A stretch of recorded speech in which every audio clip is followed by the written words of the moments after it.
Hello and welcome to Talking Bottom. I'm Angela Pearson. I'm Matt Brooks. And I'm Paul Tanter. We are honoured to be joined this week by a very special guest, a comedian and writer who was at the cutting edge of alternative comedy in the 1980s. A regular compere at the Comedy Store, he performed on Saturday Live, and fellow stand-up Sean Locke once described him as the comedian's comedian. He's a man with a face you can't forget, mainly because he's popped up in pretty much all of our favourite childhood TV shows and Grange Hill. His comedy CV includes playing characters in The Young Ones, The Comic Strip Presents, Filthy Rich and Catflap, Colin Sandwich and Rab C. Nesbitt. He appeared in not one, not two, but 3 series of Blackadder, and he's even been in French and Saunders. Apparently Rik and Ade were furious. We loved his snivelling portrayal of Lister's Paranoia and Red Dwarf, but many listeners will know him best as the Lamb and Flags parasitic pub landlord, Dickhead. Mr. Lee Corns, welcome and thank you for joining us. We're thrilled to have you here talking bottom with us today. Thank you very much. Delighted to be here and honoured. Have I really done all that stuff? Apparently. Well, Lee, what, and I'll repeat that, what made you want to become an actor and where did you train? I didn't train and it shows. No, it's a sod self-effacement. I was always interested in comedy, and at university where I went to study science and geography, set up a review group, went to Edinburgh, and actually we were the first from Birmingham in the early 70s to do that. And I thought, I like this. And then when I moved to London and trained as a teacher, which was ostensibly a second career, very useful too, the Comedy Store opened up and Peter Rosengard was auditioning via the Evening Standard to go into his insurance office. And I turned up and did a sketch from the university days, which is a very silly thing, like a man who's talking about rabies, who gets rabies while he's talking and splutters and all the rest of it. And then that was that. And then me, Alexi and all the others turned up over time at the Comedy Store in Mead Street in the old strip club. And it's always ironic to me that alternative comedy was kind of financed basically by strip money, the very... His actually Raymond's Review Bar was the comic strip, and then... Don Ward, it was quite interesting. Yeah. It was a great time. And then the Comedy Store grew, and I think out of that came alternative. Although, to be fair to Tony Allen and other people, Andy Latour, they did have a touring group called the Alternative Cabaret. Around that time, I can't really remember the dates. I was never part of that, but I know Lexi was, I think Keith Allen was, Jim Barclay. And so that was definitely much a solidifying thing, which, again, out of which came... But the Comedy Store, I think, made it more public in a way. And they were doing good work that way. It wasn't work as such, but it was certainly comedy with an edge which did not rely on the old standard forms. Absolutely. The alternative comedy scene was born, it seems, in the history of the Comedy Store. And when you auditioned for the Comedy Store, right, you answered an advert. Office, yeah, an advert in the Evening Standard, and people went to his office and he asked me to shut up because it was his office and there were people in the office. I mean, I have to fess up, I did some quite strange and what would be down quite dodgy stuff in the early days, because it was just like anything to do with doing sketches, which were, sort of stupid and all the rest of it. But, and this was 1979. 1979. Right. And if you want to know, it was really seeing Keith Allen doing what we call the AA Man salute at the old Albany Empire, which, absolutely knocked me away, Okay. I mean, for me, that was a turning point. What was that? Just him doing what he wanted to do and say what he wanted to say, which was not overtly necessarily political, but just angry and he's just brilliant. It was one of the best live things I've ever seen. I mean, I was impressionable and ready for that, and he was definitely a catalyst of all that, as all the others were, really. But and you were obviously doing sketch around that with your university. Kind of stuff, and then jokes and just finding my feet, really. But it was the idea of actually you can say what you like on stage, which I knew I could, but he demonstrated. Yeah, as I remember, he started off. There was a bed on stage, and nobody knew where he was. And the lights go down. He gets up, and he starts bollock naked. So that's good. And I've done that on stage now. Start bollock naked in the Wow Show and various other shows. It's good. It's very liberating. It's just like if you do that, you're fearless. Fearless, absolutely fearless. That's what I enjoyed about that. Yeah, and I wouldn't say I'm fearless. I'm more, but it was just giving you the confidence of being brave enough to do what you wanted to do, even if it was shit. And prior to that, then, who were your comedy influences as you were growing up? Well, my greatest influence was Max Wall. You see, talk like that, because he was a very visual comedian. I actually like a lot of visual comedian, which is why Rick, I think, was really a brilliant visual comedian. And in The Young Ones and Bottom, his visual comedy, whether with stunts or just his physical, his physicality, I think remains. He's a clown. Absolutely. He was a clown. His eyebrow can make you laugh. Yeah. I've seen him do it. Yeah, just one eyebrow up. Yeah, and also his hands. If you notice, which very much like Jacques Tati, and I think that was an influence on him. And not that he studied it. I know it was for Rowan Atkinson, but the physical comedy I've always enjoyed. I mime as well, Marceau and things like that. And I did do a bit of mime as a course when I was studying as a teacher, and it was really. And I like to do comedy. My favourite routines have been comedy, and if it's virtually been kind of physical stuff, which I don't kind of do anymore, like can't get the mic right, messing about, tripping up and doing all sorts of daft stuff in order to not have to remember stuff and just piss about. And the WoW show that I was involved in was very much a physical theatre things, knocking each other about. Tell us a bit about the WoW show then, because I have to say I've not seen any. Or was it on the radio and only live that you ever did the WoW show? Series of radio. There's not much of it about. It was well known at the time in the situation, and we came close to getting a TV series, but didn't via Granada. I think we were either considered too unpredictable, because the theatre shows were, we took people out in the street and we messed around with them, got them on stage, and I think it was considered, and I may be wrong, you need to ask Paul about that this was not translatable to TV. But then Andy Harries tried to do a version of Ronan Martin's Laughing, which was an American show, which is a lot of comedians popping out and doing little sketches. A lot of them were people who were very new to stand-up and television. And it sounds arrogant when it's not, but us lot had done a reasonable amount of telly, so he could do it, And so we did a lot of sketches, and that they were he was so pleased with that. He said, "We'll give us a pilot script," but it didn't go. But on the other hand, Paul Jackson did put us on Saturday Live, and his courage was to put on a sketch which involved live something from the audience, which looked as though it's going to be open up into a fight, and nobody but the cameraman and he and us knew, and it was a great theatre moment. You could tell the audience, which went hushed. And it was a show. It was a thing we used to do on the theatre, so that was good. So very physical, but we met up because there was a thing called the News Review, which I think still goes. Yeah, we all met there. Steve and Mark and Paul had all gone to, I think, the Guildhall, and I just knew through a friend who was doing it, and we met up doing this thing, which we didn't really like because it was sketch blackout, political stuff, stuff that we didn't really get off on. And so we went away and thought, let's just break all that down, not in any kind of science way, but let's have more fun with comedy. And then it became this kind of rather anarchic show. It was the best times I've ever had on stage, no question.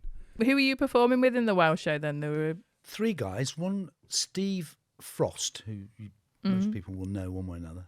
Ready, Aim, Fire. Giant, Yeah. Yeah. And Mark Arden, who was also his double act partner in a very, very fine double act called the Oblivion Boys, who were on Boom Boom Go the Right Lights, actually, and were best known in that double act format as the Carling Black Label ad guys. That's right. Which did about several years of those, I think. Mm. And then a third act called Paul Mark Elliott, who also came, I think he was a couple of years younger than them, from Guildhall, who's a great live performer. Us 4. I was reading in the book, there's a book about that period called Didn't You Kill My Mother-in-Law, in which Peter Rosengard tells the story of when he was setting up the Comedy Store, that he'd put out the adverts in the Evening Standard for auditions. And he tells this story that he'd had a sort of succession of Butlins Redcoats and lots of people who their friends told them they were very funny after 8 pints in the pub.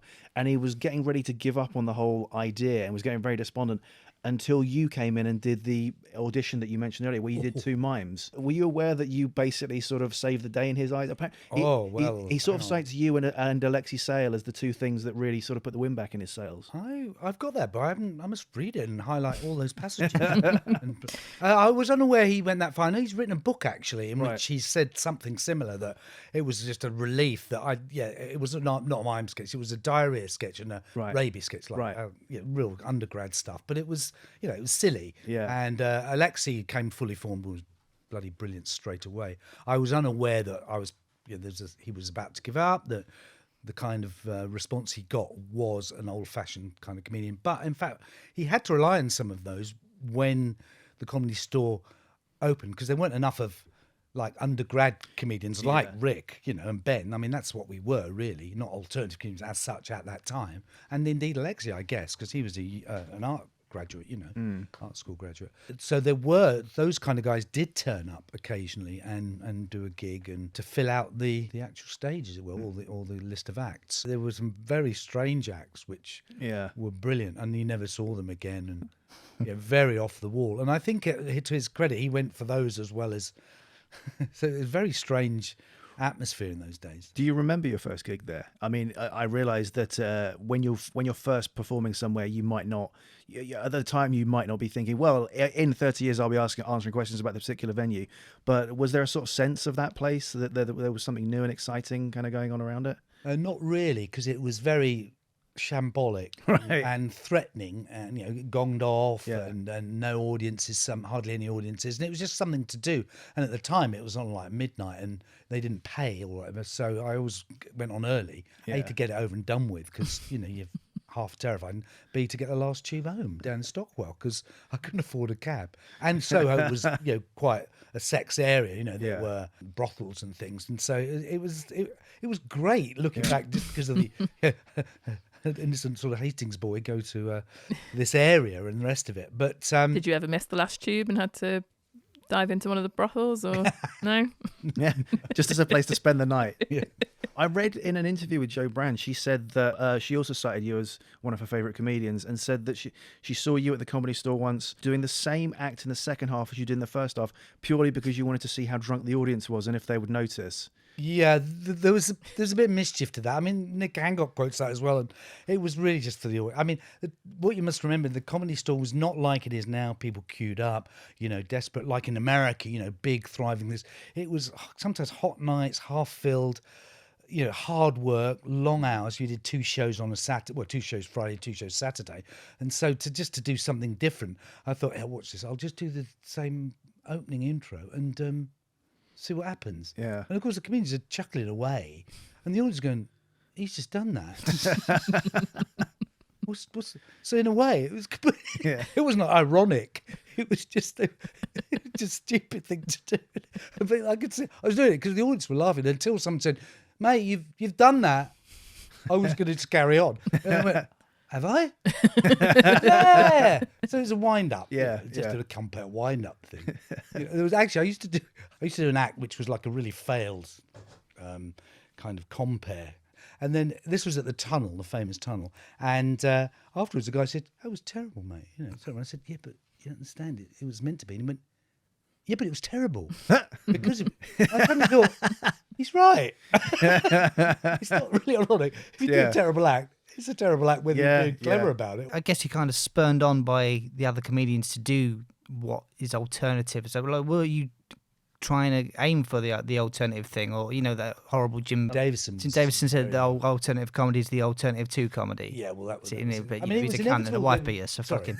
It was inevitable there was going to be a very strong reaction to it. Look at anything kind of left wing or socialist or whatever. But don't forget, it was this bloody few years apart, the decade of Thatcher, and we were, it really pissed people off, me, and it was a genuine thing what she was doing to the country, and it was like, well, now you can say something about that on stage. So it wasn't we all sat together. I mean, there was a lot of ambition in the early days. I could see it in the eyes of many of the comedians who've come, and fair enough, because if you're good, that's then you should get the rewards from it. There was a sensibility which was, we kind of shared the same thing. There was no kind of manifesto, but the political circumstance, the miners' strike, there's still a civil war in Northern Ireland, effectively. So it wasn't cosy. So you wanted to say something about that, even though the jokes were often quite obvious. I will just jump in there because I remember is the dear and departed Simon Brint from Raw Sex and Roland Rivron. Much missed. We had some fun on stage. We were the support for Nigel Planer when he did Neil, a tour.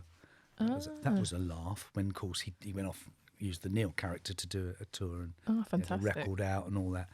Yeah, so we were his support actors, Dickie Valentino and Raw Sex. That's right. So you were you were a talent manager. Yeah. That was he your talk like role. this, he's rubbish. But what did you get up to on tour with them then? Any memorable nights out? You should read Roland's autobiography. Says himself. No, just daft boy stuff, and the money wasn't really there. We're in like bed and breakfasts that obviously were very provincial in middle of nowhere, and I don't think they quite knew what they were getting with. Yeah, because we liked to drink, and Roland was good fun. We were pissed, and used to play pranks on Nigel, and he was never very pleased. In fact, at one point he just moved out. But it's all stuff. The shows went well though. It was great. I mean, we did the Hammersmith Apollo, I think, and that was good. So, so that was just to bring in Simon Brink, because I forgot his name, which is absolutely appalling of me. Like the audiences, were they much more kind of reactionary as well because of what you were doing? Obviously you were talking about you didn't think about it as alternative comedy, but were the audiences really responding to what you were? Yeah, and don't forget that the comedy store set up by Peter Rosengard and Don Ward was a model on the American one, in which it was called the Gong Show. You know, the people were gonged off. So a very vital part of that is not just loads of comedians wherever they came from. It was, were they good enough to withstand heckling? And then for Alexia, whoever is the compere, to gong them off. And he would, And so it was terrifying. So you had pressure from, And that's in my opinion, why Ben Elton's got that rat-a-tat, I'm sure he'd agree, a rat-a-tat style. It's to not let anybody in. Right. We all rushed, because you come on 1,000 miles an hour to just prevent any kind of gaps for someone to go, rubbish, or whatever. And in fact, a story about Ben once when I was there, I can't remember, I wasn't a compere. Anyway, there wasn't a compere, and they said, Ben, can you just go on? And he said, oh, all right. And there was no pressure. And he slowed down, and, it was terrific. He didn't need that kind of persona, because he's actually a lovely, sweet guy. He didn't need to do that aggression, which is why it can sometimes jar a bit. But he was the right man in the right place and saying the right things. I admired what he did. There was that pressure, and it wasn't. And I mean, you'd go home either devastated because you went badly for your 5 or 10 minutes, or elated because you went well, and then starting getting depressed and worried because it's coming up next week. Will it be? You're only as good as your last gig. So there was a lot. Yeah, it was a kind of anxiety-making time, like gigs like The Tunnel with the dear old Malcolm Hardy. It was a bear pit. The Comedy Store, of course, was where you met the then young fledgling producer Paul Jackson. Do you remember meeting him? He was obviously in the audience because he saw Rick. He did Behind the Green Door, Boom Boom Out Go the Lights. So I must have met him because, in fact, as I remember it, I was down to do Boom Boom Out Go the Lights, but I couldn't make it because I was on an ad shoot, and that made the money, thank you. Yeah. And so I must have met him. I met him mostly through the young ones, and and Rick and all that lot. Once you knew you were part of that crowd, you were getting all these shows that you mentioned, all bit parts, which was all very handy. Yeah. Very lucky, really. Yeah, we wanted to know whether you had to audition for those, or was it much a case of once you'd done a few, you were called up when there was a new role happening? I didn't audition for any of them, I don't think, which was nice. I mean, certainly Blackadder, would have known, in you come, because there are only small parts. Why would you audition? The only thing I did audition for, I think, was Red Dwarf, but I auditioned for Rimmer. But I got in there and I thought it was for the other part. He said, no. I thought, oh, okay. And so I read for Rimmer, but I looked the same size as, Chris was the man, as is proved. But to, again, Paul and Ed's credit, and I was shortlisted along with Norman Lovett, actually, and a couple of others. And they said, you've got this far, we will give you a part at some point. And it came up as Paranoia, and Norman got Holly. So the loyalty, there was a loyalty there. And I've always admired Paul and Ed for that, and they've got me in for other I mean, I've done other stuff with Ed and Paul, which was not related to strictly the comedy thing. I did My Family with Rob Lindsay. They come in and do it, Lee. I mean, it's brilliant, really. And My Family was a comedy, wasn't it? Sorry. Oops. Don't know. Sorry, I mean, the comedies you have been talking about. I understand. It was great. So various other bits and bobs as well. So, very. Well, you've leapt ahead to Red Dwarf. Should we talk about Red Dwarf while we're on it? Well, it's up to you. Yeah, I think so. Just to ask then, you auditioned for Rimmer, but you thought you were going for Lister. What happened there? Were you given the wrong script, or? No, I just got it wrong. I have done that before, actually. No, it's that one. I can't remember why that was. No, it wasn't. Oh, I didn't prepare, therefore I didn't get it. No, not at all. Not at all. The right guy got the job, didn't he? There's no big deal actually, because at the time, forget not. Now all these series on, and it's a mega hit. At the time, it was almost a pilot, and when we did it, there's 4 bob spent on it up in Manchester with a no studio audience show, and it was very cut tight. And if it hadn't made any impact, it would have got cut. Because there's a story which links to that about Blackadder, which was John Lloyd's production, in which the first series, I wasn't in the very first series with Brian Blessett, and in which they spent loads of money on it, and that was castles and horses and things like that. Lots of exterior shooting. Yeah, lots of exterior shooting, and it cost so much, and the impact was so little that the BBC apparently, so John kind of hinted at that, they said, well, you can have it in the series, but you can do it on 6 bob. Yeah. And so they put their heads together and reduced it to a studio sitcom. Yeah, 3 sets, minimal cast, and made the writing work. Because he said to me, I realised how naive I was, because you're paying for a guy on a horse to run out of a castle, see him run along a field, then see him arrive, get off the horse, and then go, and then the comedy starts. What were we thinking? So in a sense, there's that pressure, economic pressure, on this new fringy kind of stuff to get it right and to get it done cheaply. Yeah. So that was Red Dwarf. It was not going to be, this is going to be a success, you're lucky to be in on the beginning. Yeah, I was, but it wasn't considered at that point. Obviously, there was no foresight. Yeah, It gathered its own steam. Had you worked with Rob Grant and Doug Naylor before at that point? No, first time I met them. And did you meet your rivals at the auditions then, Chris Barry and Craig I knew Charles? Chris very well, because he was at the Comedy Store doing impressions. We were friends, it was no problem. Well, because he got the part and then went off, and then it was, it wasn't scheduled to be shown for some months, and wasn't there a break in the series productions as well? I believe so, yeah. So anyway, it's people get jobs, and I got other jobs. I got Grange Hill for a number of years. I mean, it was not. There's no. I promise you, no. No, none at all. Good man. You thought you were going to audition for Lister, but actually you were up for Rimmer. Which of those roles would you have preferred? Let's say they both had been offered to you. Which one would you have taken? Probably Rimmer, actually, because I think the Lister needs to be a lad, doesn't he? Right. I mean, they got I could certainly see you as Rimmer in another alternate reality. I could definitely see it would work. Maybe it's still time. Absolutely. And your opposite in that episode was Craig Ferguson playing Confidence. Yes, indeed. Yeah. And he went off to America. Well, he's a big host show with all the white teeth and all the style and pizzazz you can imagine. Did America ever tempt you? Did you ever consider going over there and? Well, what would I offer America? I was never asked to. Well, isn't there the sort of tradition of British actors going over there to play the butler in sitcoms and things? Well, I think I was actually reading about Idris Elba and about how he just took a punt and went out there. And got nothing till he got the why. I mean, I think you risk everything. Rowan went out there and was not well received. You can't just turn up. Oh no! You've got to be absolutely dedicated. I don't think I'd have anything to. I mean, I think that one thing that would maybe a bit of comedy, but America is the home of all forms of comedy, and never.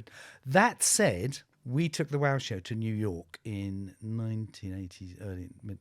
There was the dear departed Ruth Polsky, who came over to book punk bands in the 80s to take to this massive New York place called the Danceteria, which is on like 3 or 4 floors, and they've got a theatre, like a cinema and dance, and then music. Yeah. And she happened to see us at the gate at Latchmere and took us over.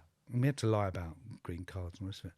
And we met John Otway there, and he became part of the Wow Show in one show when we came back.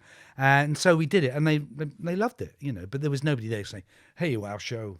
Right. Off you go. Yeah. It didn't matter, Did you find the American crowd different at all to crowds you'd played here, or? Yeah, well, in a way, they were bemused because it was also midnight and 2, so he did 1 hour, 12 to 1, and then like 3 till 4.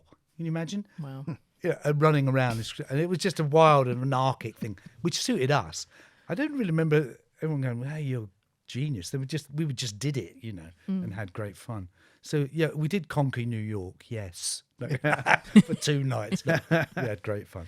But you never went over to the Comedy Store over in America? Never thought to go to a. I mean, we had no time while we were over there, and I have been to New York. No, actually, I don't.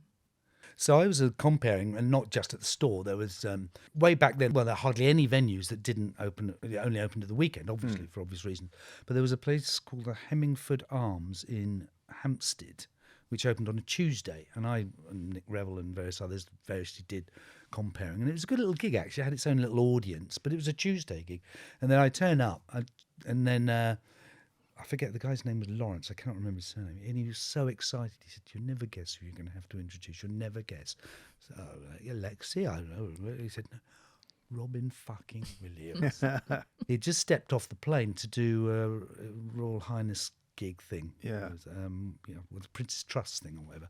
And at being the pro he was, it was, give me a gig, let me anglicise my act, and this was the only gig available. He turns up. Kit Hollaback, who was formerly married to Jeremy Hardy, who's an American, introduced a lot of improv techniques and things to the store. She helped set up the store players. She was there. She'd gone out briefly with Robin Williams. So can you imagine? He turns up. Hey, hey, Robin. And of course, ladies and gentlemen, and of course, the buzz was in there in the audience. It was only a small pub, back of the pub. Ladies and gentlemen, Robin Williams. He's like, what the? And he was, of course, unbelievable for like 40 minutes, and people were just exhausted. And then locked the bar and just chatted and chatted. It was great. He enjoyed it so much, they opened up the bar just for him the next night. And said, "Oh, Nick, you go and compare him." Did some poor sod then have to follow him after he'd come off, and then someone had to? There was another act lined up. Interval. Right. Okay. Right. Everyone, calm down. Okay, yeah. But I will brag, because apparently his agent said, "You're funny, Lee," but he didn't say where to sign you up. No. Which is great. You know, in the end, it was just a wow. Met the guy. What a tragic end. But yeah. So that was the me Robin Williams story. But that's amazing. That's the American also. Like, I'm lazy, just get by. And, but you on it, like the best of them are, really. Yeah. So I think I think Robin Williams played the Comedy Store a couple of times, didn't he? Yeah. Yeah, I think there were pictures of him. Yeah, he did. Yeah. I think if similar, maybe he just turned up, kind of. Yeah. He did some sort of student union gig as well towards the end, as well. Similar sort of story, just. Yeah, it just turns. Yeah, I want to perform. Yeah. Brilliant. As far as I'm aware, there aren't any videos of your act at the Comedy Store, are there? They're lost to the mists of time. All deleted. And, had to blackmail some people. What about the nude stuff on stage? Is there a video of you naked on stage? That's what we want. No, I'm naked on Joe Brand's show. That's why you're her favourite comedian. No, I remember she did a sketch show. Yeah. And she said, "Oh, we need someone naked. Oh, we'll get Lee in." Yeah. And then Jack D and Jeremy Hardy did Jack and Jeremy's. Yeah. And they said, "Well, we need someone to bend over and get Lee in." And you were the tooting flasher in Toast of London. Yes. Are you seeing a sort of slight typecasting? I'll go where the work is. In the comic strip Presents as well, you played Arch Crippledick, and he's not quite naked, but nearly. Yeah. And with maybe there's boobs on the bike and all kinds of amazing character, that slime all over. Yeah. Is that why? Obviously, people can't see this, but is that why you've turned up naked today? I hope you don't mind. That's okay. I was just trying to maintain eye contact. One of the best gags in the WoW show involved me being naked. Very quickly in the WoW show, the idea was, I'm not in the show because I've been banned. This is in a theatre, full theatre, Edinburgh Festival, and the three of them are doing it, and I'm banned because I'm always getting cock out. It's as simple as that. It's just like, you're not having it. Go, no. Yeah. And so I come in and disrupt it, and they say, all right, you can be in the show, mate, but you don't get your cock out. I promise. Promise. I will not shout it out. I will not get my cock out. I said, right. And it goes on. And then I think, no, like I might be perceived as, and then that's it. And then it's forgotten. Then the second half, we do a This Is Your Life spoof. And there's two flats that Steve and I are doing all these characters, and we hide behind and change, and it gets more and more stupid. And then there's an argument between the Eamon Andrews character played by Mark and Paul, who's the guy who's the character whose life's been investigated, and they have a fight, and he pulls something off the flat, and I falls down. And of course, I'm naked because I'm changing, and they just go, "What do you think?" I said, "Yeah, but no." It was funny because in the first night, it was pulling my trousers up, my pants up as though I'm embarrassed, and then after that, no, we just stand there arguing while I'm completely naked. Going, no, stop it. So there's no. just very funny. Shock laughter like that, though, like you can't really beat it from in live in the room where it works. You know. Yeah, that's one of the things that's just written down. That's whatever. To see that you can't write it in a way. Do you know what I mean? It's just. Yeah, it is funny. Yeah, and the way the WoW show worked is quite often it was if you do like Edinburgh Festival and it was 2 or 3 weeks that people who liked us would love to see the early very shambolic shows, and then they would tighten up as we just played along with each other and things expanded or whatever. That was what was fun about it, because it was never quite the same per night, and we had fun doing it. And by the end of it, it was this very slick, funny show. Yeah. Yeah, we'd take the audience out. We'd all sorts. Like you say, that you weren't rivals with acts on the circuit at the time. No, you were I never friends with pretty much everyone, I imagine. Well, there was this moment actually when I was asked to go. The prestigious thing, Peter Richardson had set up with Paul Raymond Review Bar, the comic strip. He saw what could happen with this. I don't think he had the best relationship with Paul Jackson, but anyway, he went off and set that up. And that became a much more like a slick cabaret and became very, very popular. And it was quite a thing to be invited to be one of the guests, because there was the regular team of French Saunders, the Dangerous Brothers and Lexi and him with Nigel, I can't remember the name. Outer Limits. Outer Limits. So then there were guests, and I did an indifferent kind of thing. And I remember thinking, you wanted to be on it, and I thought, well, it sounds a bit zen, but I thought, you can either let jealousy consume you and just go around getting upset, and or just get on with it. I really didn't think it was worth it, and people were more ambitious than I ever was. I think in the end you've got to, and I knew who were ambitious and who would make it, and they did. Fair play, not a problem. And were you aware of so obviously Sean Locke said that you were his main influence. Were you aware of that at the time? Well, we I know. I loved Sean's act. I mean, I just bloody loved his act. He liked mine, and we actually did a couple of gigs as a double act, which I thought that might be fun, because I still don't feel that my best stuff is on my own. I love being in a team. Because I was going to ask you that, because there were a lot of duos at the time, of course. With Nigel Planer and Rik and Ade, of course. Yeah. So what was it that sort of held you back from doing the duo thing, or was it just you went into the sketch side on the WoW show? The WoW show was and I have done a couple of things with Steve Frost, and we've had fun because we know each other pretty well. But it was, I think I've kind of retired in a way. I don't really have any ambition to go back. There's a guy down my way who asked if I wanted to do some of the gigs he did, and I did them. I realised, out of sync really, and you've got to realise you go on stage now and you look like everyone's grandfather. So what you're going to do? You're going to do sassy, what you think. You just look. I know there's one comedian. You could get your cock out. I could go. But it's not what it was, you see. Like most. No. So anyway, one comedian who came back. Still a crowd pleaser, surely. Some years later, when I was just finishing at the Comedy Store, and he basically did his same act. Yeah. And the audience were just nonplussed. It just looked out of sync. Not that he shouldn't have done it, but it didn't mean anything really. Comedy has to keep developing, so you want to keep yourself creative in order to and you have to want to be there. That's the other thing with stand-up. You have to want to do it. You can't not. I mean, they'll smell it on you. Yeah. And I wasn't sure I wanted to, and I think it wasn't. I wasn't enjoying it. And if you don't enjoy your comedy, you're gonna fail. And that's why a lot of actors, say, I don't know, you can do comedy, because they've got a script. There's something to hide behind. But as we know with stand-up, you can't. So you have to really be wanting to do it. I used to do things that I think the other comedians, like I'd do things which would, because I was bored with my material, rather than write new material, I'd deconstruct it. So I could do a routine really involved and go, where did I park my car? Wait, where did I park? Came by train. Right, came by train. What was the saying? And all that. I think that's what they like, sure. Fucking around with the format in a way. And sometimes go, I don't want to be here. And sometimes once there was a big bouncer guy at the tram shed. I said, whatever it is, 20 minutes, you just come on and say, get off my stage. I've told you, get off my stage. Just do that and I'll get off. And so right, full flow, get off my stage. Sorry, Wizzo, sorry, mate. Yeah, sorry, mate. I'm really sorry. fucking hell, and then ran off, and that was it.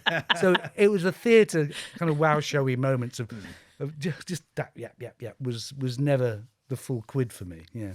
So in those Comedy Store days, do you remember the first time you saw Rik and Ade? Were they on stage? Do you remember, or did you meet them off stage? Or we never knew each other off stage. The first thing that happened at the Comedy Store, I remember now, was an audition in the place, and so we were all sitting there quite nervous, and Alexi was there and fully formed. You know, you go up and you go, wow, yeah, you're funny, different, hilarious. Got it. And he got that aggression thing, which really worked for the store to hold an audience together. Anybody weaker than that would have. I don't think Ade and Rick were that way. Anyway, and then various people came out. Bob Flagg was there, and I think Arnold Brown, and then it was, you know, you were invited back to perform, and then they came, and you could just see, he just had it. He was doing his Vanessa poems, and then Ade was. It was again that disruption thing of he's not just performing; he's disrupting the environment he's creating and fucking around with it, like he does in Bottom and in The Young Ones, and that's the anarchy of the comedy, if you like, just the unpredictability, even if it's not necessarily saying anything. It's just playing with form. Which is rare, actually. You know, the crowd in the room love it. Yeah, It feels like, unique. Well, the idea of the Wow Show is to get the laugh by creating tension. You know, I mean, that sounds scientific. It's like, because if like shouting boo to a kid or whatever, you know, or a horror is a slow build up and then boo, you know. So what we do is the audience, I mean, for the Wow Show, for instance, that breakdown would sometimes look like we're all going to actually start fighting each other on stage and the show's gone to nothing because it's just broken down. And the audience believed it. I mean, I remember Dawn French once said on the lat to me, she said, I bloody hated the Wow Show because it felt like I was the only one who was not in on the joke. Everyone felt threatened by what we were doing. And then you release it. That was this thing we did for Saturday Live. It was like a cult thing called EBT, you know, the est thing. And then we get a member from the audience and start touching him, you know, his bollocks, and he gets angry. And so and of course the audience is going, oh, this is going wrong. And then he goes, thank you, like trainer, and then realize, oh, he's one of them. And it was a massive laugh because you've released that build up of tension, which really, even a joke's that, you know, the setup is the build up of the story, if you like. Yeah, and then you get the release and the laugh. Yeah, it sounds a bit scientific. It's not really. But Rick was doing that all the time, and he just had that energy. I mean, if you see Bottom, the energy is pouring out of him to perform like that is extraordinary, which is why Ade's so good, because there's a yin and yang. You know, if Ade had been that manic, it wouldn't have worked, would it? He's just naturally a kind of resonance. The more you watch Rik and Ade, I think you see the beauty in what Ade's doing, which is allowing Rick to do what he's doing fantastically, but Ade is reacting in exactly the way he needs to. And did you watch them do the Dangerous Brothers much then? Yeah, every night. Yeah. What did you think of their act at the beginning? Hilarious, funny. You know, he was great to watch. And don't forget, you see him on screen or in a theatre, but this was a small room. And, you know, the stage was right on top of the audience, effectively. So it was very powerful. It was immense, yeah. And so Paul Jackson came in there, and the Young Ones sort of spawned from that whole thing. You were the warm-up man on the Young Ones for the recordings of the episodes, right?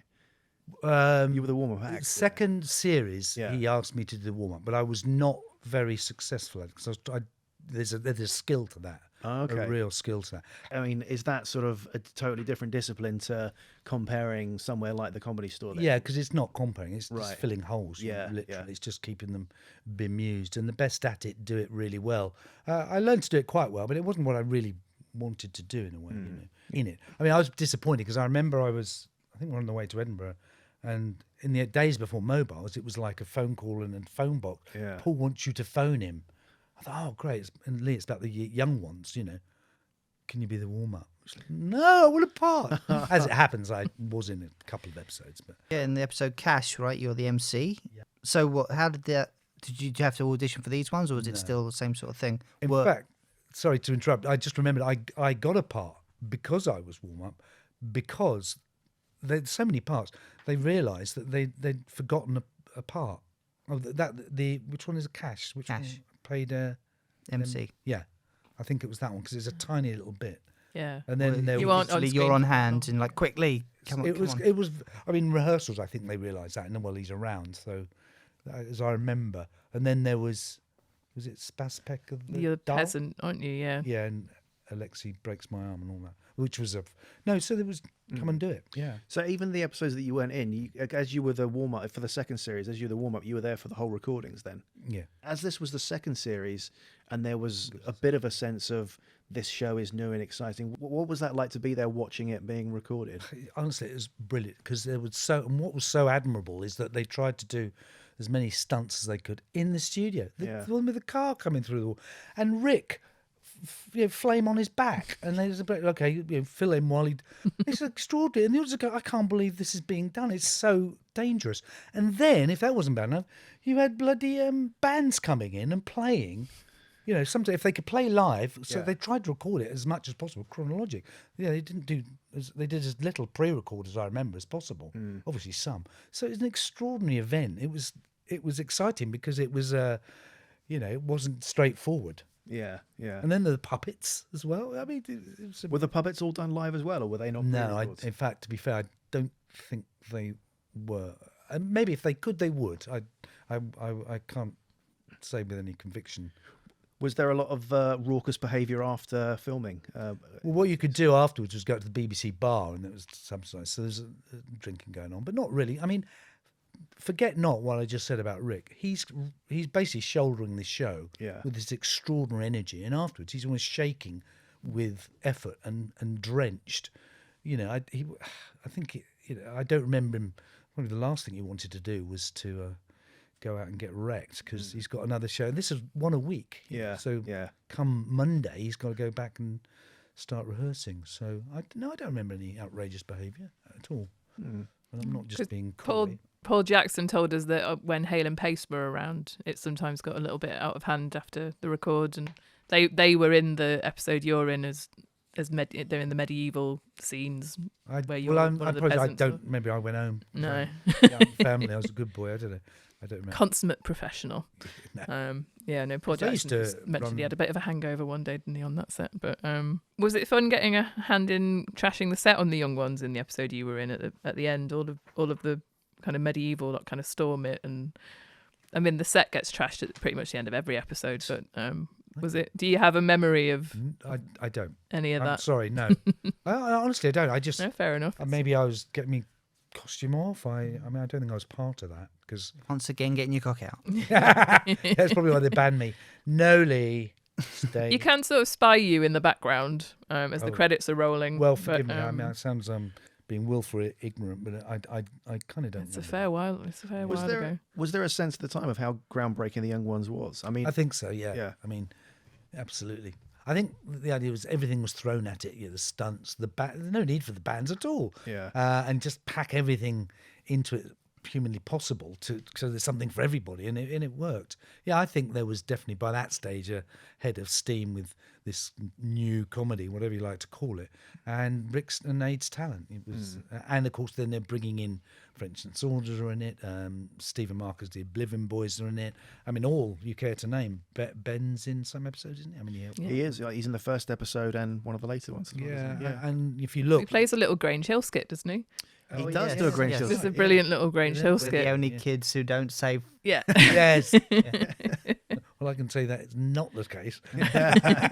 But so there's a list of all of us in those shows. So that it was like I suppose by that time it was kind of not a community, but certainly there was this feeling that things were moving forward, that you could take control of.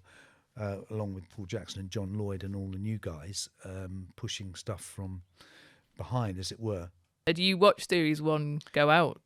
I did because all pals were in it, and it was the new thing. But I think again, Paul Jackson took a great risk because the BBC pretty stuffy. I think at the time could have just gone. Oh no, I don't think so. And I don't know what the crits were like at the time in the press. Well, Paul Jackson pretty much said if the comic strip hadn't been happening on Channel 4 when it launched, the Young Ones probably wouldn't have gone beyond the pilot. But because they were on the launch show of Channel 4, I think the BBC then said, well, hang on, haven't we got all these people in a pilot? Get it made. The BBC suddenly had to pull their finger out because they'd sort of been a bit disparaging about the Young Ones pilot, but then once they saw Channel 4 have got these young talents doing something for them, they then said, right, commission this one. Absolutely makes total sense, and classic kind of reaction rather than pro-action. Yeah.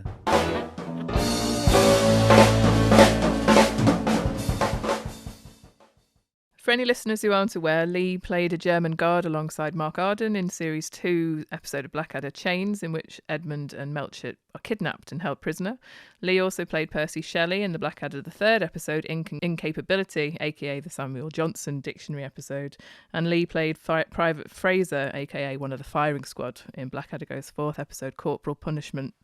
Are you proud to have played a part in 3 series of such a legendary sitcom, Lee? No, of course. Of course. Were you close with the cast and Ben Elton, obviously? Were you? Yeah, I kind of knew them all, really. And again, it was with John Lloyd, great man. Yeah, I mean, they were all various people we knew on and off. Knew Stephen Fry and Hugh Laurie, because don't forget, they did, I'm sure they performed at the Comedy Store way back, or maybe the comic strip, because they had their own TV series. Mm-hmm. Fry and Laurie, didn't A bit it? of Fry and Laurie, yeah. A bit of Fry and Laurie. Yeah. So they were around. So was Blackadder, were the jobs there, were they all offers? Or Yeah. Come and do it. I don't remember auditioning for them. I mean, Were you written into it, though? Was it, they had you in mind? The character, I would get Lee to do that. I mean, it would be a bit of a waste of time interviewing for 3-line characters, I mean, no. I presume they saved that for more substantial parts. Although Steve did an interview for his Ready Aim Fire, as far as I know, and and it was good fun. It was the days when you did a week's rehearsal in the East Acton studios, this big kind of tower block, and all the BBC stuff was going on there, and it was very exciting. So at lunchtime, there were various people from shows, comedies and dramas, and it was a sense of, for me, that this is a hub. You are lucky to be here and enjoy it. And I did Colin Sandwich, you may remember, with, or maybe not, with Mel Smith, and that was rehearsed then. It was great, actually. There was definitely a sense of community, of creativity, and then the costume was just around the corner, so you then went and got your costume, and it was brilliant. And the episodes were great fun, particularly the Shelley one, because Robbie Coltrane's just a complete laugh, It's brilliant. The story I tell about that is, it's interesting, the two giants of comedy, Rowan and Robbie. And Rowan is very meticulous and particular and repetitive and wants it set straight to get it right, which is totally understandable. So in the first episode I did with Mark, the guards, German guards, we had to do a kind of march to I-5, blah, blah, blah. And we never kind of got it right. And I remember him coming up to us and going, do you think? And I said, Rowan, on the night, lovey, we'll be fine. Yeah. Okay. But with Robbie, he would sit at the table and tell stories, and he's not showing off. He's just funny. And they'd say, Robbie, can we? Oh, wait a minute. And he would just enjoy the moment. And he was very much a feel it guy of getting his lines right and moving, but Ryan wanted it just so. And so there wasn't a comic tension, but they came from 2 different polar opposite ways of doing the same thing. On the night, both brilliant. So you'd never know this opposite approach led to the same brilliant thing. Yeah. Is that of the 3 Blackadder episodes you did, is that the one that sort of stands out for you the most? I think so, yeah, because we knew more people by then and had a little bit more to do. And there's the wonderful Jim Sweeney and all the others in it. So as well as Blackadder, you were also in a lot of our other favourite shows growing up. You played the bin men, refusing to clear up Richie Rich's dead milkmen in the pilot episode of Filthy Rich and Catflap. How did that come about? I think I was offered it. I honestly don't remember going to audition for it, but I may have done. What do you remember of? Do you remember anything of filming that at all? Yeah. You trying to catch me out? Do you remember anything? Do you really? Oh dear, senior man, nurse. I'll re-edit my question later. No, I don't care. I've got my cock out, so it doesn't matter. Yeah, it was great fun. Yeah. I mean, I only had one scene as so when you had one scene, and that was that? I think that was pre-recorded. Right. I think. Is it an actual? Was it an exterior or was it a set? It was a set. I can't. But it's out. It's the bin, isn't it? I can't quite. It's set as an outside. Yeah, but sure. It was a set. Everything was a set, as far as I know, because it was mostly that big kind of penthouse suite. So, I mean, if you do a pre-record, you've done it a couple of days before, and you're not needed for the the big day when they were record it in front of an audience, as I remember. Yeah, so it was good fun though. Yeah. Because Rick, he's just great to work with. Got this manic energy. The one thing in Bottom is once when the episode, I think it was Doe, and he did have a mini crisis. He said, I remember him saying, God, is it funny and everything? And it was me and Steve and Chris saying, man, of course you are. What are you talking about? I thought it was quite sweet actually, because he had this confidence, but even he was sometimes a bit doubtful. Because that was series 3 by, of course, that point in Doe. So was that a rare moment then from Rick to ask your opinion, or would he ask quite a lot? Just like, yeah. Maybe it was because it was in his mind running out of steam. I don't know, but no, it wasn't a big deal. But he showed a bit of vulnerability, which is, Rick was always life and soul and great fun. Yeah, and presumably he respected all of your opinions on what the script. I don't think so. He just said it. Like, yeah, probably. No, I thought it was sweet. Yeah, I think that's a good moment to move on to Bottom, right? Mm-hmm. Yeah, absolutely. Why we're all here. When did you first see the script for Bottom Smells? Do you remember getting the script in? Were you asked to do the part again, or? Yeah, I think so. God, I bet people say no. He had to audition against 10 others, and he was lucky to get it. When you first received that script, there was no indication that your character was going to go on to be called Dick Head, was there? It was just Dick the barman, right? Oh no, actually, now you remember. I seem to remember that. Yeah, either I met Rick or was Paul Jackson. They said, "Oh, we've got a recurring character for you." I thought, "Ooh, great." It turned out to be 3 episodes, which is fine. Immediate visions of, ha! I mean, every episode and whatever. But no, I'm quite happy with what I did, but with no commitment necessarily. Yeah. So that was just the first appearance of him, and then I mean, the pub in a sense is a good background for his character, because he's such an idiot. Mm-hmm. The idea of drinking, because he's acting like an underage boy, not only just the sex, but being in a pub and behaving badly, it would be quite acceptable in that character's universe. Yeah, which it was for underage drinkers, as we all were, and so they needed a barman. I always thought they might have chosen somebody taller, like Clive Mantle. He was in one. Yeah. I think at one point I was on a box. Yeah. What did you think when you received the script? As it was coming from the people who had been in The Young Ones, then done Filthy Rich. So there's sort of a bit of a through line there of them growing up, but also there's a bit of a legacy of The Young Ones. When you receive this script for Bottom coming through and you're reading it, what are you sort of thinking when you're reading it? Well, you don't. As an actor, you leaf through and find your own part, and then put it away and learn that, and don't worry.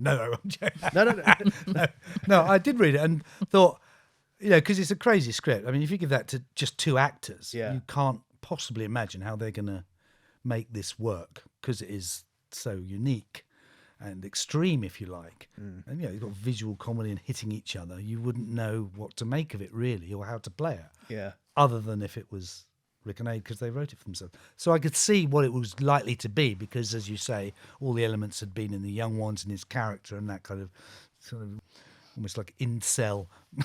Yes. Before we had that word. The word virgin makes me think of Richie. Absolutely, yeah. He just unable to manage his own life because of his, inadequacies. Did Rick and Ade ever give you any input on how to play the role, as they were the writers, or did they just leave that to Ed By? I think so. Yeah. No, I didn't say all lead. Rowan would do a bit of that. Oh, really? Yeah, fine. So look, how about, which is absolutely fine, because his bloody show. But it was never a ticking. It was always an advice thing. I said, when he said, "Well, could you, can you get that right, please?" Oh, don't worry. To widen him up a bit. Yeah. Got such a wonderful, sour face on you when you're playing that part. It's not like when meeting the real you, how amenable and happy you are. It's a real subtle performance, I'd say, and it's a status thing as well, isn't it? Him just by default being the barman. Yeah. Isn't it weird that do you get stuff quoted at you often? Like one of the most recurring things, 2 pints of mild and half pint glasses, people trying to shout all the drinks from you and stuff. Do you know? No, I think I'm not really recognised much anymore. I'm that much older. Only at your conventions and quizzes, obviously, and people know, then they'll quote it. But not so much in the street, not shouted out at all or anything like that, because it wasn't exactly a catchphrase as such. Well, for anyone listening, that we obviously all met at a Bottom pub quiz that I organised back in 2012, and you very kindly were the quizmaster at that, and just seeing the fans' reaction to you in the room, and just the delight in, obviously just calling you dickhead is enough of a delight for most people, but getting photos and talking with you, how did you feel about that affection that was kind of coming from fans in the room, and obviously at the Rick Mail convention after Rick had passed away? It feels all the more special now, I think. Yeah, to very much celebrate so. the show. I actually saw the Bottom episode last night, which I haven't seen for ages, and forgot how much I was in it actually, which was nice. And yeah, I'm quite pleased with that performance actually. Getting on top of it and playing. Because you've got to match up to other performers. You can't do anything timid unless the character's timid that you're playing. You own that part, and you've got to do that part. I think it's easy to be intimidated, I suppose, but I wasn't, because I knew them all, and there wasn't, he wasn't. Yeah.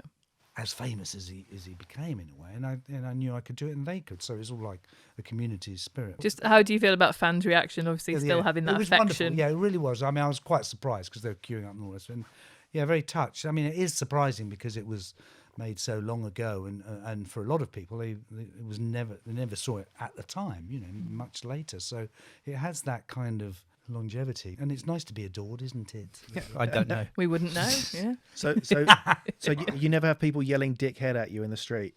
No. Oh, Before you had the role.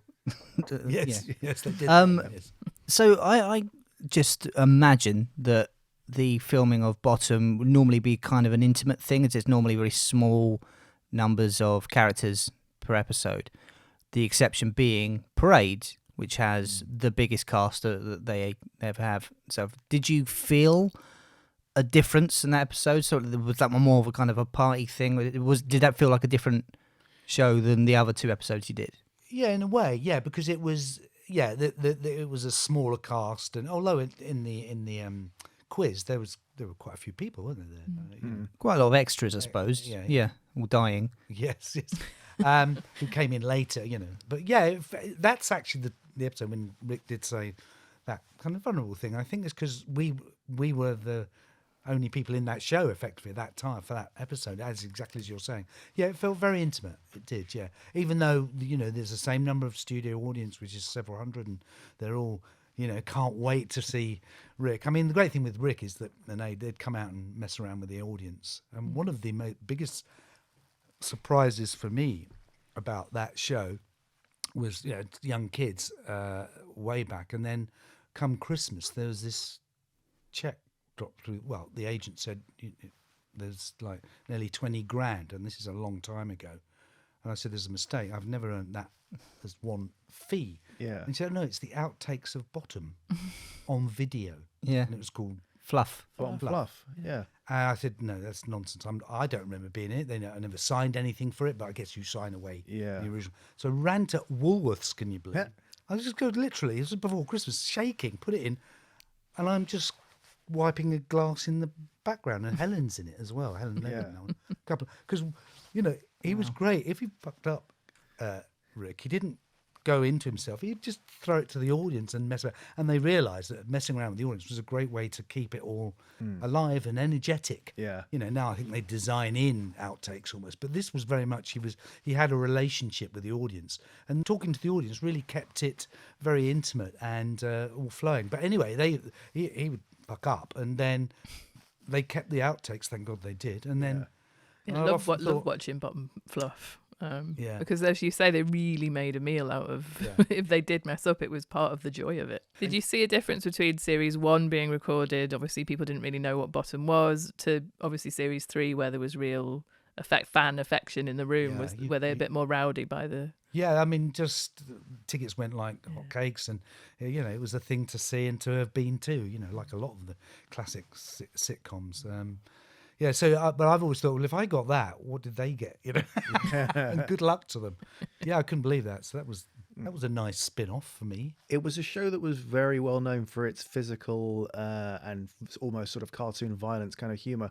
Did you ever wish that Dick had at least had one fight, maybe with Richie or anything like that? You had an opportunity to twat him around the face or something. That would have been good. That would have been, I'd have gone for that. Do you remember what the most sort of elaborate kind of stunt or anything that they did that you were there for? Because the show had things like, a bit like The Young Ones, they had things like things crashing down through the studio ceiling and people running through walls and that kind of thing. What was the most elaborate thing you ever saw? Well, I suppose it was that electoral stunt with the in the quiz when they explode and they fall. That had to be seriously controlled because you can see it. It's an actual flash. And that could have gone off in anybody's face. I mean, I wasn't anywhere near it, but I at the time it was like, oh my God, and they did it 3 times, of course. Was there, you may remind me, I was in an episode, a very short scene with when it was Julie Sawallow was mine.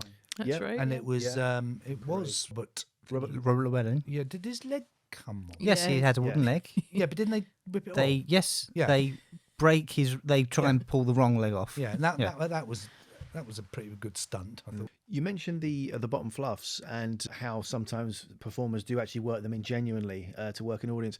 Rick and Ade would sometimes, in the live shows that they did, the live tours they did of Bottom, deliberately write into the script fluffs that the audience would then feel like they were in on the joke because they think it was a unique thing. Did you ever see any of their live shows? I think I saw a recording of one, and again, just the energy. I think I'd have a heart attack. It's like 2 hours of that. It was extraordinary. Extraordinary effort. A lot of fighting and stunts to do live on stage in one go. And if you get it wrong, and I'm sure they must have been full of bruises because it looks easy, that stuff, but it is not. Yeah, they make it look easy. If you're doing that, okay, there's if you want to pretend you're holding someone's head, you hold their hand. Yeah. But then you're whacking your head like in that one. The quiz one, he's banging his head up. You don't have to get smashing that his teeth out on the front. You have a really good performance for that, where you just sort of grimacely just sort of turn away a little bit, but it's like, oh, I've seen this all before. It's like, oh, again, this again. That has to hurt. Yeah. Oh, But you don't. You don't bar him like, don't do that. It's like, oh yeah, well, give me the gold teeth. Yeah. No, it was good. It was a lovely little character, but I was very lucky. I didn't do any improvising or suggesting of line. That was what I was, they gave me to do, so it's all down to them. The voice for Dickhead, though, did you come out with that accent? Well, I kind of like, because I am a West Londoner originally, so a bit of a gall blimey. Does it surprise you that 30 years later people are still watching Bottom, quoting it, dressing up as the characters, and even some dickheads are doing podcasts and writing books about it? No, because it makes me happy and makes you happy. No, I mean, in the end, you think, well, a friend of mine is part of a Lauren Hardy fan club in Battle, and they're all over the world, called Sons of the Desert. Is that the one where they wear fezzes? Yeah, which is like a deep reference because people, it's a Tommy Cooper thing. No, that's the Sons of the Desert was the film in which, and there's conventions, and I go like, I mean, how long ago was that? Yeah, so good comedy and good creative art, or in any way, has legs. Yeah. Why do you think Bottom endures so much with people? It's a slight surprise because, as I say, seeing it last night was, oh God, I forgot. That is very crude, very out of kilter, if you like, with now. Yeah. Which is no criticism of then or now. And and I thought to myself, as the question I asked, would that be made again in that same way? I don't know. Do you think that's because sensibilities are different and it's kind of its time? Comedy sort of moves on, and morality, perceived morality moves on. Therefore, jokes change. As much as the morality of it, because he's an idiot. I mean, a thing like with Fawlty Towers, the great British characters and Hancock, they're inflated egos. They're fools who think they are more than they are, and so they're always knocked down. That's the whole joke. Yeah. And it's the joke of Fawlty, and it's the joke of Bottom, really. Yeah. So he never wins. He never ever wins. And Richie and Eddie are deeply flawed characters. They never win. You aren't celebrating. Yeah. You aren't celebrating Richie and Eddie in their approach. You're sort of feeling for them because they're so pitifully inadequate. So I think it would get commissioned now if it was done in such a way, because you're on the right side of the humour. I think even in the crudeness and the jokes about the birds and trying to look up their skirts and all that. It's not like you're saying that's okay. it is that you're looking down and saying, no, it's not okay that Eddie and Richie are doing that, but you're laughing because it's so outrageous, and it isn't. It isn't what you should do in social convention. Yeah. I mean, they might tone it down a bit, but and damn well neither of them are ever going to get their leg over, which is they're never going to win. Then it would mean that is a successful way of, even in its own surreal terms, that it would somehow be valid. Well, we know it's not. He's just sort of surprised. I do all this tits and I think what it is that I think it was just that's what Rick liked doing. I was just actually talking to someone else about. He had such a talent of all the things he did, and he did try to make it in America. He did Drop Dead. He did Drop Dead Fred. Yeah. But there's a feeling that he just liked doing what he liked to do, rather than have an ambition way beyond that to do Shakespeare or him brilliant as any. He could have done any of it, couldn't he? He could have, brilliant, like a lot of other actors have. In Lenny, has all gone into all serious acting and done really well at it. But he did plays, didn't he? He did some plays as well. Yeah, absolutely. Did you ever watch Waiting for Godot when Rick and Ade were in that? No. Did you? We were. No, I was too young, sadly. I do wonder, sorry, just to talk about whether it would be made today. A lot of the episodes have very physical aspects of comedy. A lot of them have a lot of physical comedy in them. And you don't really get a lot of physical comedy, especially in sitcoms now, and especially to the level of stunts and perceived violence. I wonder if there would be a sort of health and safety hang up of we can't drop a piano through the ceiling of the studio. We can't have these fights in a studio. We'd need to spend a week filming them with a fight choreographer or that kind of thing. And in that regard, maybe you Bottom wouldn't be able to be made today because they wouldn't allow a lot of those things. And possibly the only way you could do it now would be to animate it. Maybe. Maybe, yeah. I think there's certainly all of those aspects. Cost as well. Don't think these stunts were just thrown together. There were stunt coordinators who knew their job inside out, and BBC were the best at it. And it was done with as much safety as possible. Absolutely. But it was still extremely risky, particularly of the stars doing their own stunts. It's rare, you think of crews and all the rest of it.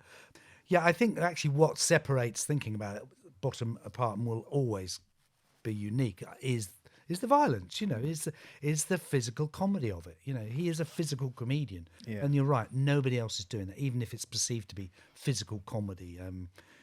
It's not really like those. Well, I'm afraid I don't really like them. The shows what go wrong and all that. Really overstaged. Yeah. Oops, a mistake. I guess with the Wow Show where we deliberately made things go wrong, and not in terms of massive stunts, but certainly in what was happening on stage. And it was mock violence and kicking the bollocks and all these kind of things that you're right, there's very little of that. I think that's the bottom line. There aren't performers that seemingly, maybe there are out there, but there aren't the bold decision to write a show like Bottom doesn't seem to be what maybe it's the commissioners aren't backing them, but I think there just aren't another Rick and Ade out there. But what would you do? Just repeat it? You can't top that. No. But you can, the idea is just the theme of a physical, knockabout, violent comedy. I suppose were there some in Harry Enfield's show? There was a little bit. There's a little bit in Vic and Bob stuff as well. Vic and Bob, very similar in a way of that kind of cod violence. But I think you touched upon it earlier when you said people almost look down their nose at it. For some strange reason in British comedy, I have many an argument with people who say, "Oh, Bottom's just slapstick," and I want to punch them in the face because that isn't that shouldn't be a criticism. It's perfect slapstick, and it is so inherently funny. And then on top there's a fantastic script. So they did it all. To perfection, which is obviously why we're so passionate about talking about Bottom. The only other things you could compare it to are the things that Rick and Ade have also done. So they kind of carved out their own sort of subgenre in that regard. Yeah. I mean, if you think of early Hancock, he was a man trapped in a flat with Sid James, just couldn't get on. It's the classic odd couple. Or Steptoe and Son. Steptoe and Son, which was a derivation of that, actually.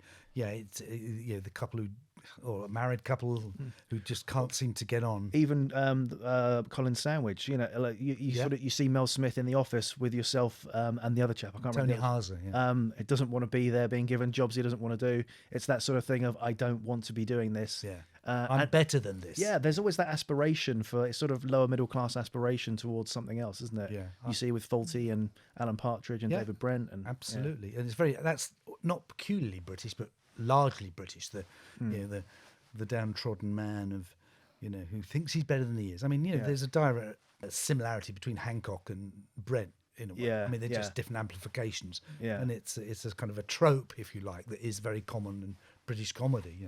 The bloke who's better than thinks he should be the major, not the infantry kind of thing. And it's ripe and funny, and that goes on with Rick and Ade. You're saying about actually to go back on comedy heroes. The other one for me was obviously Buster Keaton, and you think, wow, and there is an artist doing slapstick, if you like, and there's nothing wrong with slapstick and the rest of it. The other thing is that we're all floundering. Well, we weren't floundering around. We're all doing what we did in those days, and it happened to lead to wherever it led.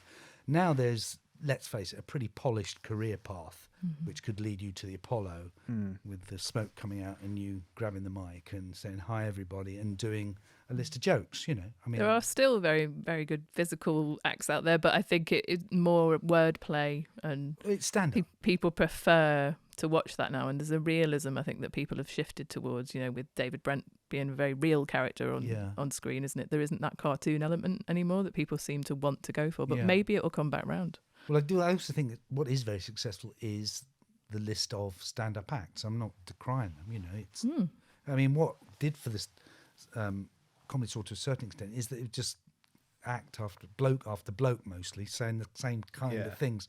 And there were some nights when it was like wading through mud. I mean, don't think it was an exciting, cutting edge time. No, it was a hard graft of getting through the evening quite often, and there's not a great deal of audience. It was always hot and all that kind of thing. There's some memorable moments, but it almost became a job, which is kind of why I drifted off it a bit, because I prefer to do other things as well. Who do you enjoy watching now, comedy wise? I can't remember the names. There's some, they're all brilliant. I mean, the thing is, what they've got is the technique. You if you as I say, if you want it and you look good and you're confident, you're probably 80% there. But you obviously need material to back it up. Going to put you on the spot a little bit and do a little bit of character diving of Dickhead. And obviously you didn't write the part, but you're here, you embodied the character. We know a little bit about his life. We know he's got a niece. He had a trial for QPR. Les Ferdinand decked him. Are you going to ask? Score the wrong end. Yeah. He got obviously a little bit mobbed up as well, wasn't he? Because he was in bed financially with Skullcrusher Henderson, who was funding the money that was for the. Yeah, so he's corrupt. There's something. And obviously, Can you tell me? Was there any things you were thinking about with the character? Did he own that pub? Did he have any other things going on? Do you know what was his life like in your mind? I don't know. He's obviously had a wife who's obviously left him years ago. But the thing that was in that thing, he said, "Is that a guard's tie?" Yeah, was it in the guards, or he said, "What did I say?" Yeah, but the idea that Dickhead was in the guards. Yeah.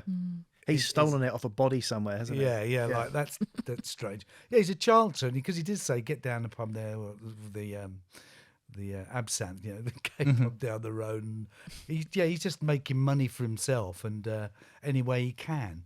But he has the tie. I think he's probably got resentful kids somewhere, and he's a lonely little man. But yeah, he enjoys lording it over Richie and Eddie to a certain extent, doesn't he? Also, it's the idea that every time they come in, it's the same thing. But it's like great comedy is repeat, isn't it? Yeah. So he doesn't ban them. They come straight back. They eventually pay. Yeah. Out of all the characters that you've played, which one comes to mind as your favourite? In all of those sitcoms, everything that you've done. Well, I think it's got to be Dickhead. I think really, because there was enough to get your teeth into in that particular episode, and it was Not Mr. Hankin in Grange Hill. Oh well, that I thought you meant in sitcoms. Yeah. Oh, well, that was great. Yeah, I mean, because you were in that role for quite a long time, weren't you? It's over 10 years. Yeah, it's over 100 episodes. It was. Do you get more people recognising you for that? Not anymore. I mean, it's long gone. Although I took my grandchild to school. I've been taking him. And one of the mums, I thought she was very deferential. And you were Mr. Hanky, weren't you, in Grange Hill? She grew up with me. I mean, she's like in the 30s. And it's like, wow, here's Mr. Hankin. I was very proud of that role because, to brag a bit, they apparently did ask Canvas kids at the end of each about what you thought about the teachers, to rank him. And he was always, apparently, I was told, he's one of the most popular because he's that sap and very much. Although it came in for criticism one series, I think there was a science body that was saying we're fed up with scientists being like nerdy white coats. Idiot, well, not idiots, but but my science teacher was like him, Mr. Norbury. Come on, lads, and that was what the character required.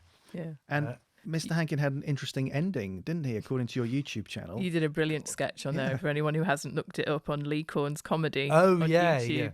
yeah. I don't want to ruin it for I anyone. watched it, I watched it last night. I thought it was a brilliant fitting ending for Mr. Hankin. Yeah. No, How did that come to you? Were you just kind of playing around with what? Yeah, I was messing around. I thought, why not? I think what it was going through some tapes, and there was, oh god, it was some old Grange Hill tapes. I thought it would be good to use that. The poor old bastard just watching himself. I love that he's dissecting a brain or something in it, isn't he? Yeah, no, it was lungs. Lungs. Yeah, it was smoking. The one thing I missed was that because he's a heroin addict, was you slap me with. I didn't go. That's what I missed.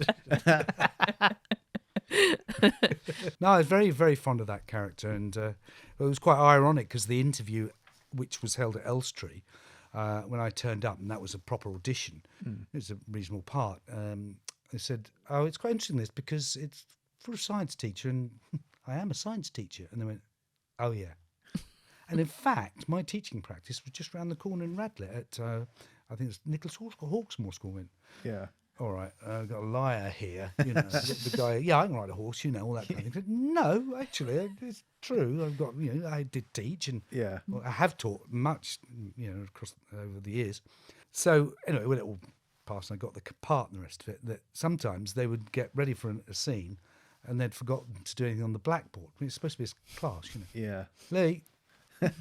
Chemical formula, biology drawing, because I could do it and it was all valid, and I would say no, that's not. Rarely, that's not quite right. You would say it in another way. So they had a bit of ownership of that. Art imitating life. Yeah. Were you doing? Is it right? You were doing some supply teaching around the same time that you were actually doing Grange Hill as well. Yeah, there's some good stories about that, which is because I did a lot of. I've done a lot of teaching for EBD kids, special needs, and secondary, and because it wasn't always acting. Also, I enjoyed teaching, but usually the supply teacher gets lumped with the class who are less able than others. And this particular school, and I was in the science lab and in a white coat with glasses, and it was the day after the show had been on, and there's a kid who's just double taking me every time.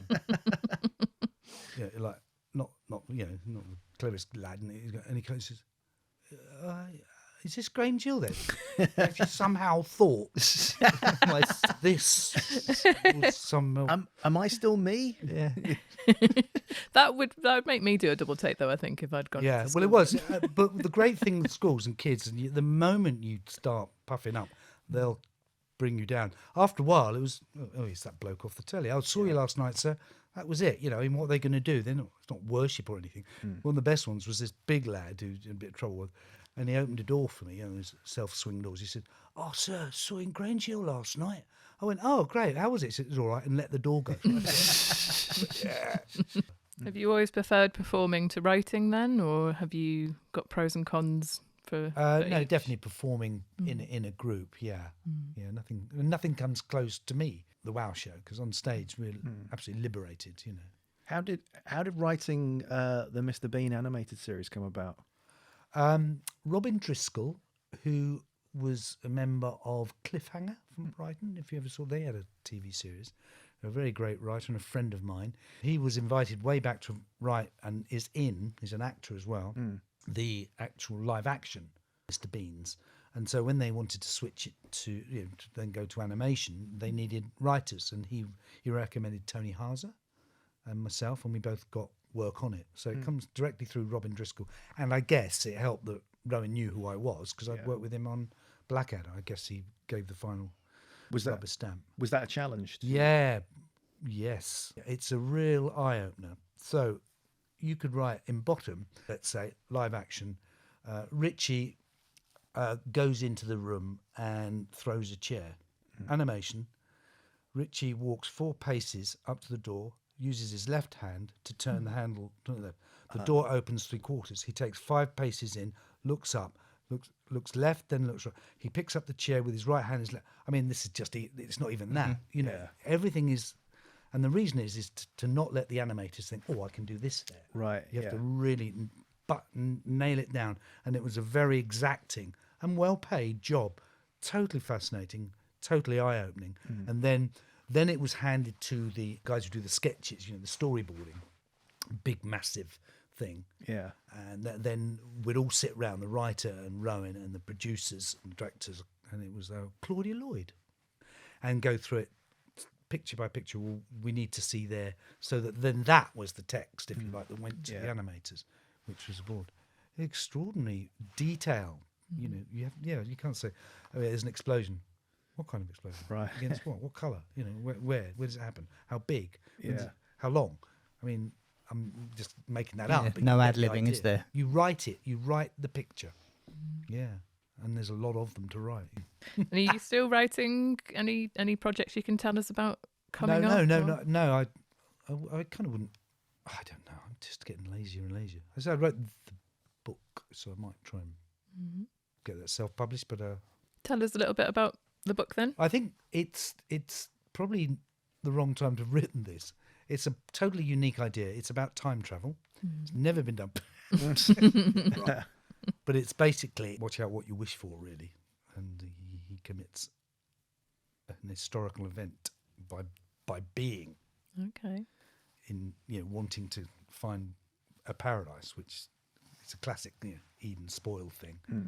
Obviously not writing a time travel book, we're writing a book about bottom, but that sounds fascinating. The other thing I did write is a children's poem, which I hope my son to illustrate. He is an illustrator.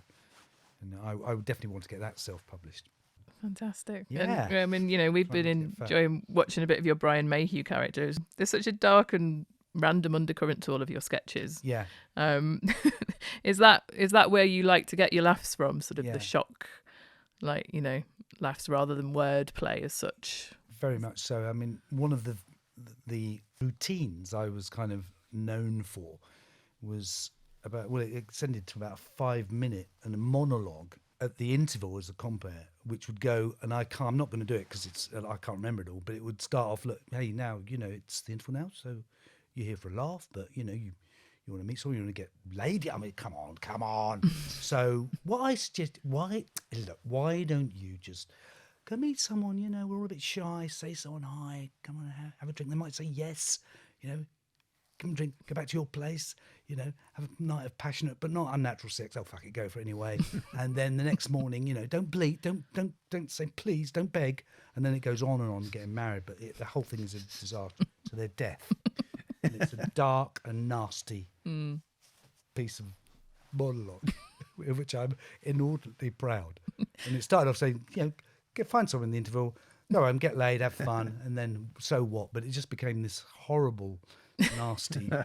It's a perfect way to make everyone get a drink at the bar in the interval, I'd say. I love doing it because you can see people go squirming. And then the worst of it was one bloke it was at the tunnel, the bar, or someone, he said, "That's my life, Lee." Jesus, mate. That happened to me. Lee, thank you very much for joining us here today. It's been a pleasure. Pleasure and an honour, and thank you. Yeah, it really has actually dug up some memories that, you know, laid long dormant. So it's nice to see stuff still out there and that people are enjoying the work, you know. But I'm only really a parasite on all those shows. I'm coming in and do your bit and piss off. You know, the writers and the directors and all the, you know, the guys with the engine. Rick was, you know, Rick and Ade. Yeah.